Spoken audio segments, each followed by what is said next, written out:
some of the students in the past classes, they say, yeah, Father, I'm getting there, little steps.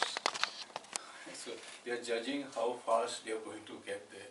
So they are consoling themselves by saying, I don't know when I'll get there, but I'm taking little steps. No, please don't. Because the judgment on yourself will really make you lose desire for spiritual life. So enjoy the journey. Say, this is where she is, God bless her. This is where I am, God bless me. This is where the other one is. Because each of us has started the journey with so much of backlog. You do not know how I started the journey. You do not know how she started her journey. You do not know what pushed us each. So each one of us has got our own track record. So, and the journey will always be different from somebody else's journey. There are no two journeys of the same type. So that is when people come to me and they tell me this, but what do you say? I do not know where your journey is going. You just one step and enjoy. Or that's all I can say. Because the experience that we get are totally different. And the way we experience that experience, so you and me and Alison may have the same experience, but the way she interprets and she perceives that experience will be way different from where I perceive. So who's right, who's wrong? Nothing. What you are getting, you take it and enjoy that day. And as you get into these experiences, you will find that it is really enjoyable and different. Every time you get that experience, it is enjoyable and different, and it is never what you expect. It is never what you expect. So don't even expect how tomorrow will be.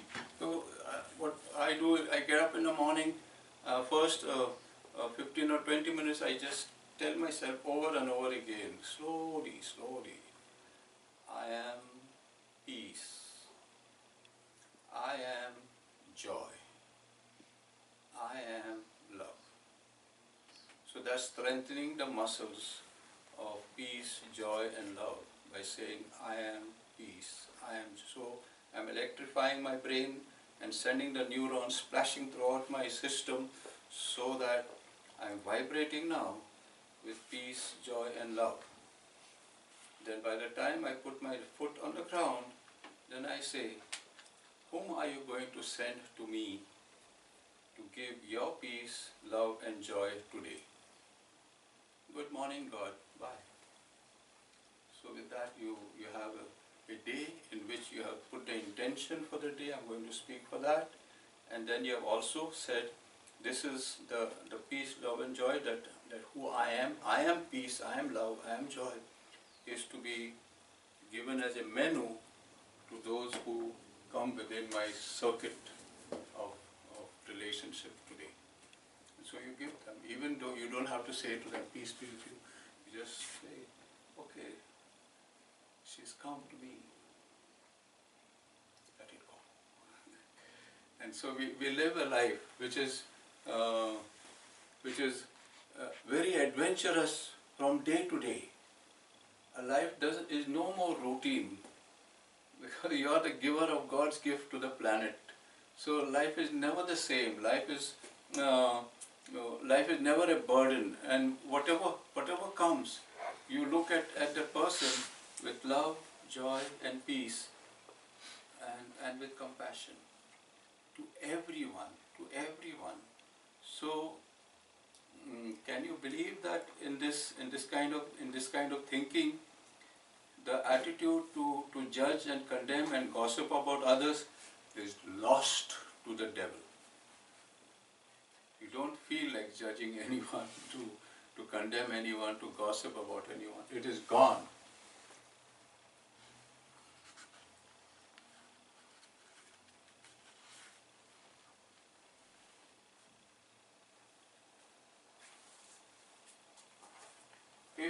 you're going on this path, I would like to tell you this.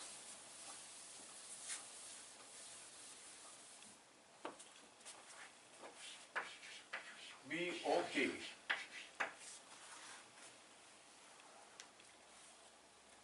with having no control of what is going to happen in the next 10 minutes. And the next 10 minutes, and the next 10 minutes, and the next 10 minutes. So what happens? You spend your life having no control over things that are going, because they don't need to be controlled. Everything has been organized by infinite intelligence. Everything has been put in place by that which is life itself. Everything has been thought about with that which is consciousness and pure being. That is put. And you surround there and you say, damn good God, you did a good job. Somebody else come and tell, oh God, you did a good job, you did a good job, you did a good job. Although it is painful to me, although I wish I had another husband, although I wish my son would listen to me, although I wish my relationship with my cat was better, but I'm just watching. And that's the experience you get. You share it with God. And you bring it back and let that experience go. Let that experience go. No judging that experience except saying, this experience is rather painful to me. Not by saying it is bad. Don't say that that experience is bad or good, happy or unsad. It's an experience. But your reaction to that happening is you feel pain. Remain with the pain. But that also is a part of the whole experience. Remain with the suffering. That also is a part of your whole experience. But do not judge that. Say, this event, so you are there and you get a news from somewhere, okay, your mother died. That's an experience. You cannot have no pain. You cannot have no suffering. But you cannot say that's a bad event or it's a sad event, whatever it is. Say that's an event, the death of my mother. It is painful and I'm suffering and I'm grieving. But let it be. It's an experience I'm having. I'm trying, and I'll try to get the most out of this experience. And I'll keep it in my heart. When the time comes, I will let it go. So that's how we deal with all our negative experiences that are there. We can never get rid of them with the ego, but we can allow it. That's the third key. We have desire, intention, allowance, and surrender.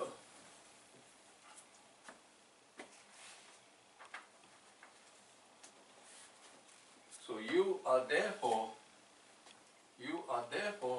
making a decision to walk on the highway. And you are going to walk. Otherwise, what will happen? What has taken place in your life and in my life for so many years? You know what? We go window shopping. Let's go to Holy Name of Mary Church. There's a good preacher there. Okay, it went over the head. Okay, let's go to Croton Library. Okay, let's try some Taekwondo. Okay, let's do some yoga. Okay, let's do some Tai Chi. Okay, and it goes on and on and on. So we have to stop. Window shopping. Go and buy what you want and move out. Don't go window shopping for some people. They take $100 and go window shopping and they see $1,000 worth of goods. They don't buy anything and come empty back. What did you do? Nothing. Where did you go? Nowhere. What did you buy? Nothing. So is that our life? Therefore, window shopping, where we just see the things in order to seduce our minds, in order to tell ourselves, I wish I could buy it, I wish I could buy it, I wish I could buy it. No, we are not. We are going to stop window shopping. This is the of all the probabilities and possibilities in the world, you have chosen to come to Father Nelson's class. So there you remain and say, this is the possibility that I have chosen. I am going to remain there, and I am not going window shopping anymore. End of window shopping. Isn't that great? Okay. You don't even have an idea of going elsewhere.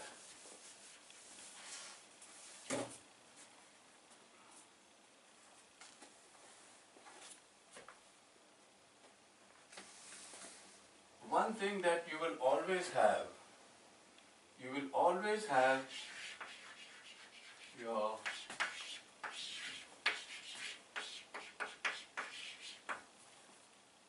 and what's your power? The greatest power that a human being has, which has been given to them by God, the greatest power.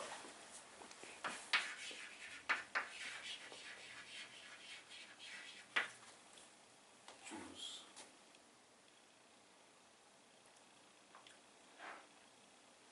And in the olden times, when I was a young man studying CCD and RCI or all those other things, this was given a bad name. It was given, of course, we have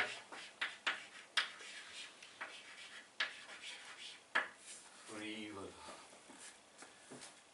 And that, what's the meaning of free will? That time, the meaning given to us, you know what? Free will means I can go against God.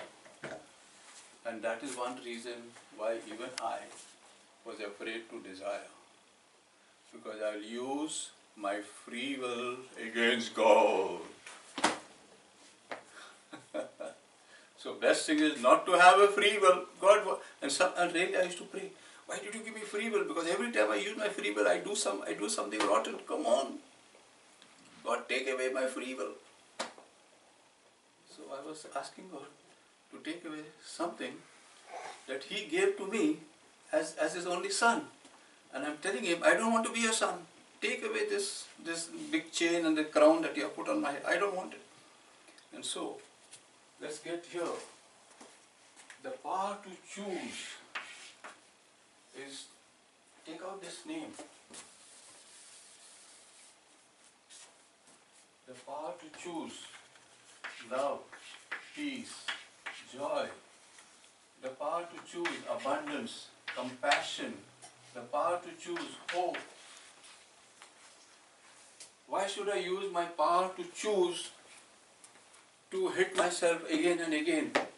Because every time I hit myself, I hit somebody else, or I do something against God, I'm killing myself. So why should I harm myself? So this is the greatest power.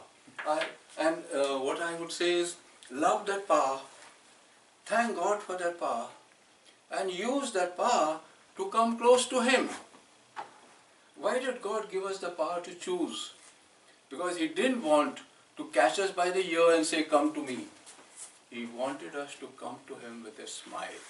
So He gave us. Do you choose, my dear child, to come into my embrace? If you choose, I will run and I will get you. Like the prodigal son, he chose to come back. And half the way back, the father ran to greet him. So if you choose to go back and you have made the choice, you know what? The Father is running to meet you. There are no two ways about it. He's running to meet you because He gave you that power, and He says, well done, I made a good decision by giving that my daughter a power to choose. She has chosen me finally.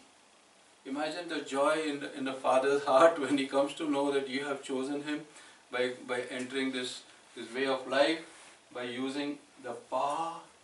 The greatest power we have is to have those things and to live our lives according to this, so that we can be awakened, enlightened, and children of God.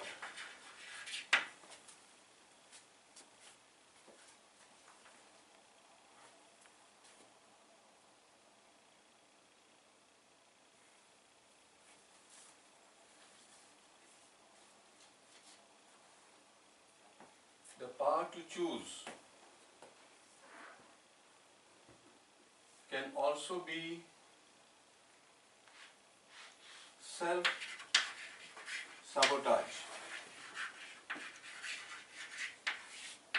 Self-sabotage. What's the meaning of that?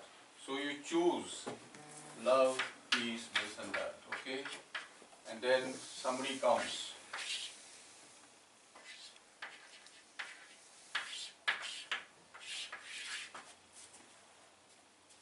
And then you say, this, not for her. At that moment, you are using the power to unchoose and the power to choose. God respects your power and says, okay, you want to kick her in the butt? I'll watch. And so, but by doing this, you have gone off the highway and gone again into the small lane to enter your garage. So my dear friends, in this way, I would like you to think of this. Your power to choose, and your power is to choose life, power to choose God, power to choose infinite intelligence, power to choose all being. So you have the power to choose that. Or you can use the same power to finish that woman over there.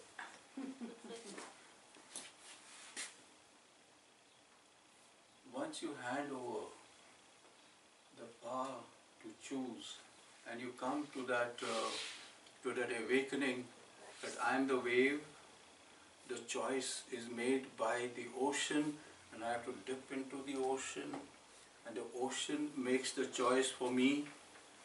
I'm the sunbeam, the sun makes the choice for me. God is making the choice for me, and I'm going to have the power to allow God to make the choice for me. And then you will be like St. Paul. You will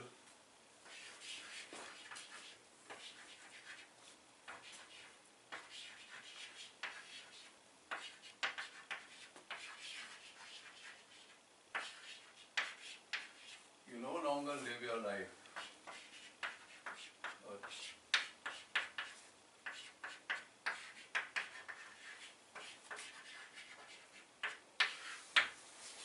But life lives through you. You no longer live life, so you don't have to bother. And this is what St. Paul said. Anybody remember what St. Paul said? I now no longer live, but Christ lives in me. This is all Christianity, pure Christianity. I now no longer live. You no longer live your life. But you allow life, which is God, which is Christ, which is whatever name you want to call it. But now He is living through me. Wow. Imagine, and that's the meaning of your body becomes now a temple of God. It becomes a tabernacle in which you have no saying to the matter. The tabernacle is just a box. The real thing is the sacred host that are there inside. So you are just a piece of flesh and blood and bones and hair, and there is something else that is living through you. So you have a glorious existence, and that's the power to choose that you have given. I am living life, but life is living me.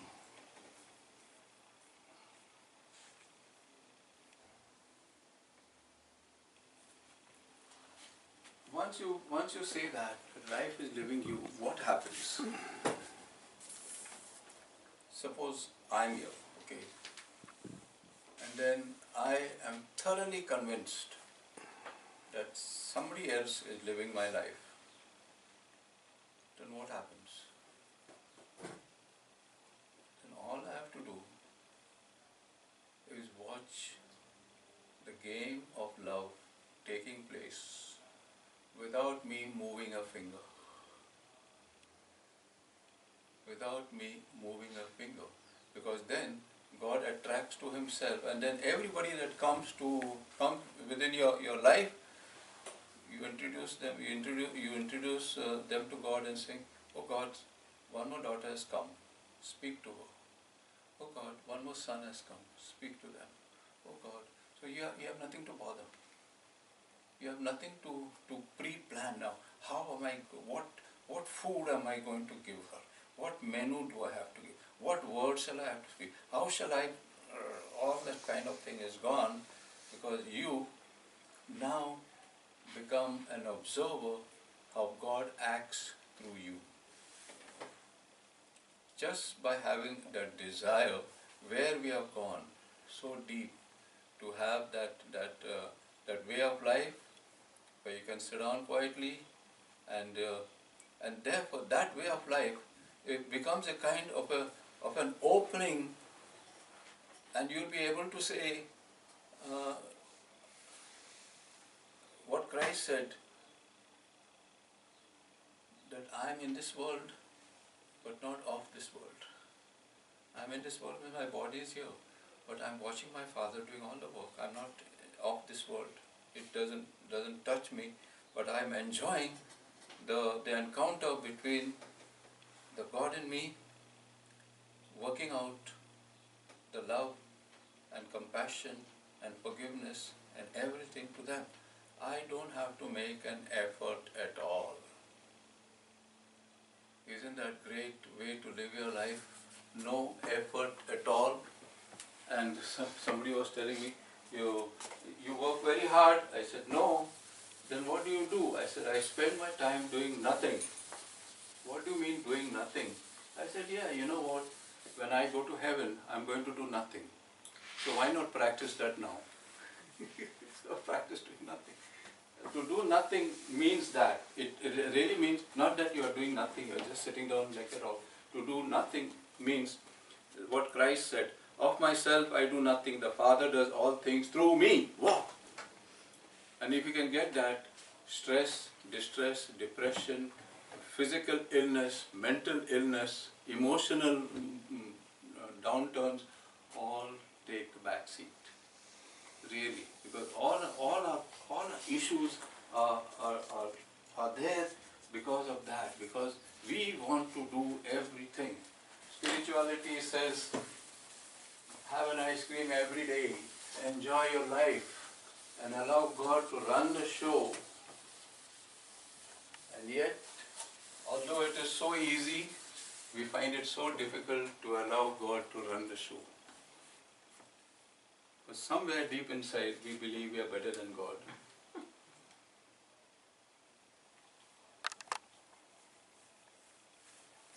So I want you, therefore, to write this.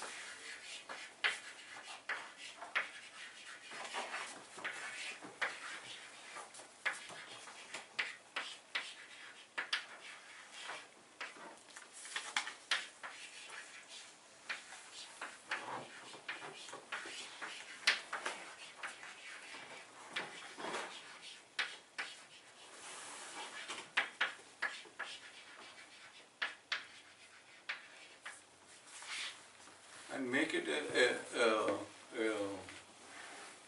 repetitive mantra. Make it a mantra in your life.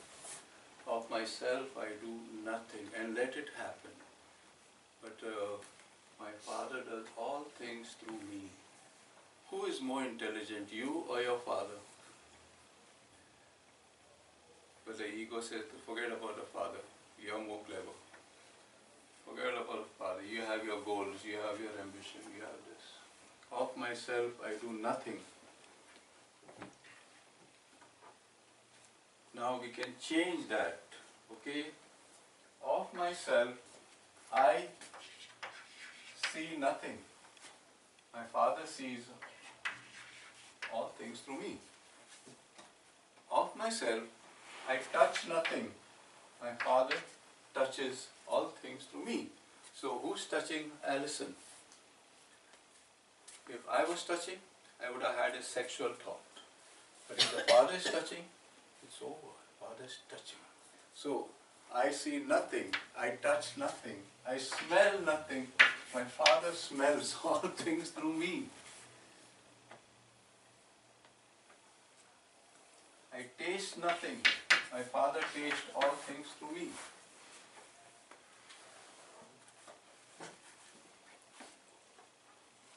So can you therefore come to imagine that everything, since your Father does all things, sees all things, does all, so everything is being done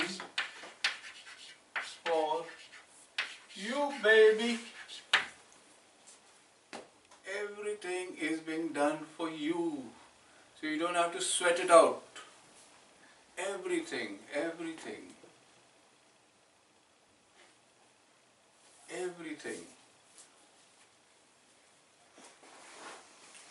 It has always been doing it for you, but you decided to blind yourself to that. It has always been doing things for you. Always, always. So what is spirituality? Spirituality now is looking at life through the eyes of God. Your life will not change. Your life will not change. But the way you begin to look at life will be through the eyes of God. Totally different. So you'll not have $1 million lottery coming your way. You'll not have your husband behaving the way you want him to behave. You'll not have your dog not barking at 1 o'clock in the night. You'll not have all that. But now the same thing you will see through the eyes of the Father. And that is what is changed. That is spiritual life. Very often we pray to God, and I think our prayer now should take this way. Oh God, my wife has got cancer. Now, I want to look at it the way you look at the cancer in my wife. Then the whole thing changes. Because if you look at the cancer of your loved one, then you'll be stressed and depressed and going to all the doctors and thinking now what I will do tomorrow, and your day will become into night and night will become into day. But now spirituality says, look at it.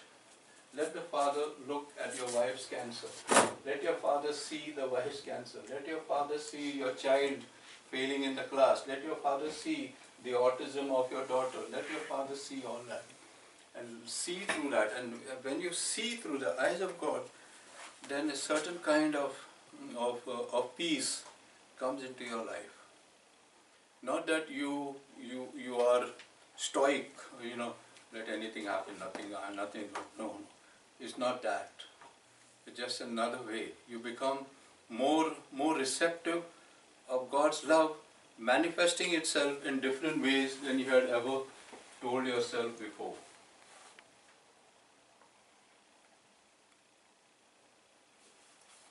If that is true, everything is being done for you.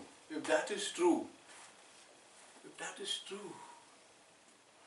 can you take credit for anything? End of story.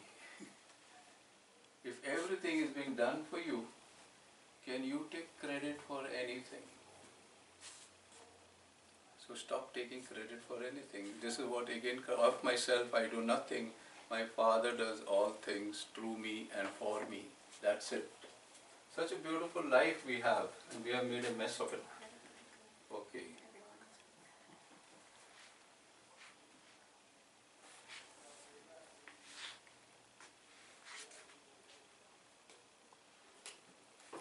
So, I want to come to some junction here by again giving you something as a mantra. This I will write here. You are going to desire, I think I told you this, what?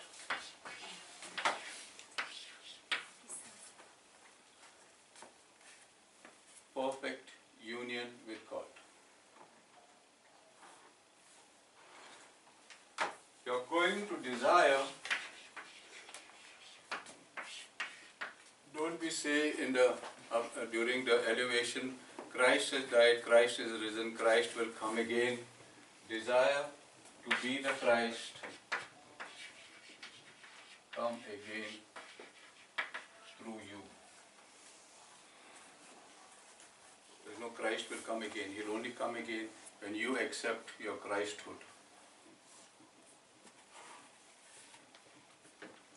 Desire to be exactly what your Creator created you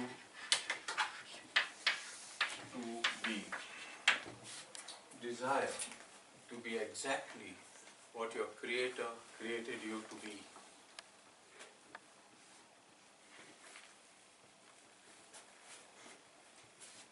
Now, if you desire this and make it the foundation of your life,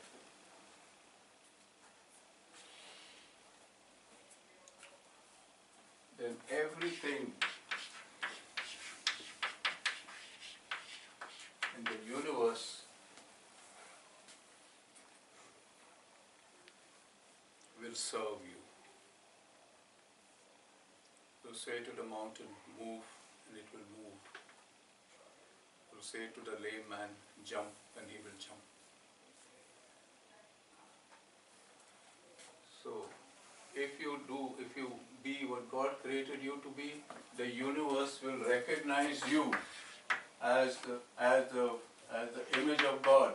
Will recognize you as the Christ come again into the world, and the universe will say, at your service, and you will be able to walk with the universe, and the universe will walk with you, and you and the universe and everything that's around it will be full of the glory of God. This is the desire of your heart. So, is anyone here who does not have this desire deep in their heart, and now that it is coming up, don't you feel something changing inside? Don't you feel something vibrating inside? Don't you feel all that? And don't you feel for a moment that your mind is absolutely silent? That's how you should have your life. Focus on what your heart wants. Focus on, that's why I think I told you the longest journey is from mind to the heart.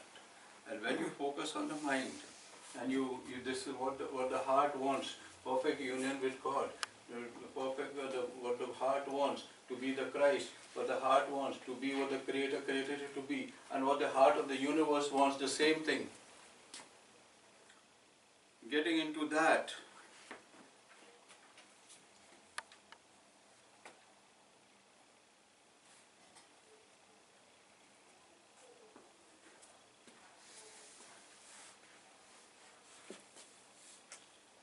and doing it as a habit, using it as a mantra, things will begin to change in your life. Because now you're looking at life, you're looking at experiences, you're looking at relationships, you're looking at everything through the eyes of your Divine Father. And in that, you become an ocean of peace. Nothing in this world will shake you up. And you will see yourself, maybe not soon, but for some it will be soon, some it will be late, but it will come, where you will change the way you live. You will change your clothes. I know some people have changed their wardrobe during the spirituality class. You will change what time you get up in the morning, what time you go. Last week, 3 weeks back, someone from the advanced course told me, you know what, Father, I had a lot of this toys that were there, and she's a grown-up woman. She had a lot of toys. I don't know what came over me. I just gave it all to the maid. can you believe that? She's asking me. I said, I believe that. I just gave it up. I thought I would carry them to my grave. And I emptied the whole house. And I feel very good now. These changes will come. So she emptied the whole house, not because she hated them or because they were a burden, but because she sensed something better to play with than those things. You will find something better to which to focus your mind than all the other focusing that you have done. Not that they were bad, but you will say this is.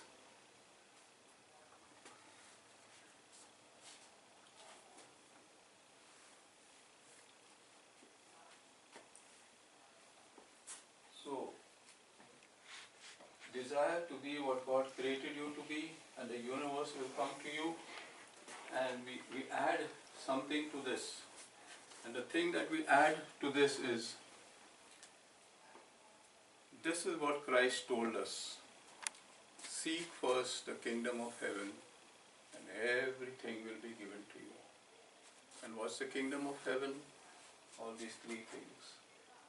Desire perfect union with God. Desire that you are the Christ who's come again into the world. Desire what your Creator created you to be. That's seeking first the kingdom of heaven. And therefore, if anyone, Jesus says, if anyone goes to my Father and asks anything in my name, he will get it. Now you begin to understand the meaning of this. If anyone goes to my Father and asks anything in my name, what's the meaning of that? That you have accepted the sonship for yourself. And you have taken the name of Christ within yourself. With deep humility you say, I now no longer live, Christ lives in me. Then you ask anything to the Father in that name. Done deal. Done deal.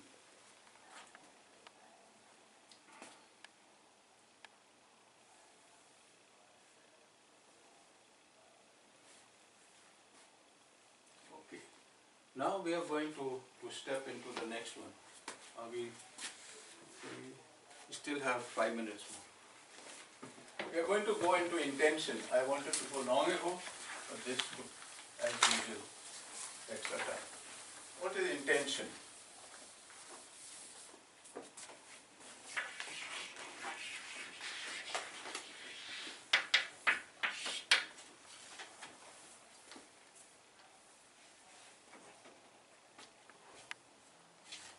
Intention means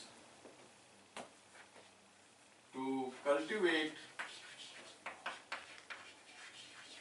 your thought process, the processing of your thoughts, the process of your thoughts.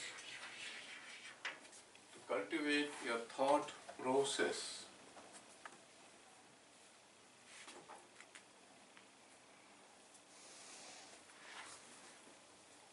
The art of remembering what you are here for. What am I here for? Anybody can tell me what you are here for? It was in the previous quote. What are you here for? To bring joy. To cultivate, to be the Christ, to allow God to work through you, to cultivate all those other gifts that I told you. So intention means, what is my intention for today? My intention is to cultivate the thought processes, to ask myself, why did I come into the world? And you saw it on the previous board that I rubbed out, so it is there. You are here to remember.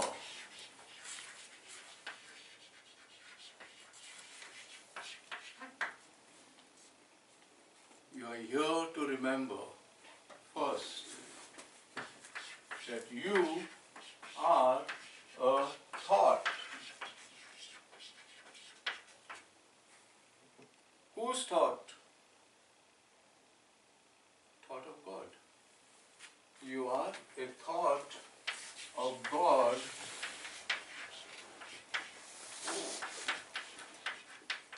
form of a woman, man, bat, giraffe, tree, water, bottle, iron, star, sun, moon.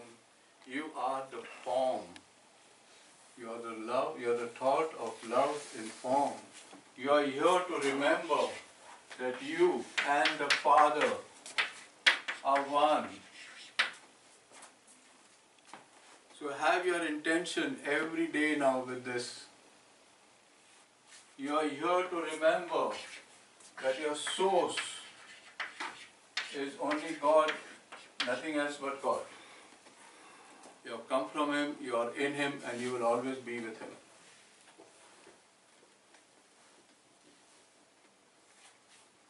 And you're living,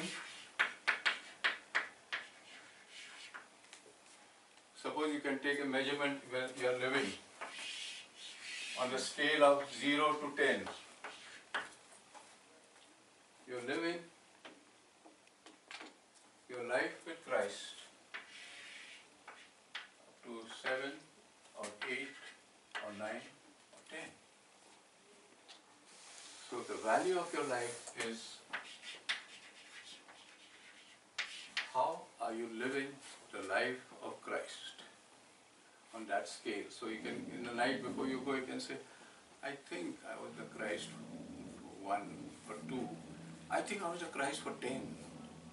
So every day that's the intention, not in order to boost your ego, but you are living the reality of your dream every time you get into the reality of being the child of God.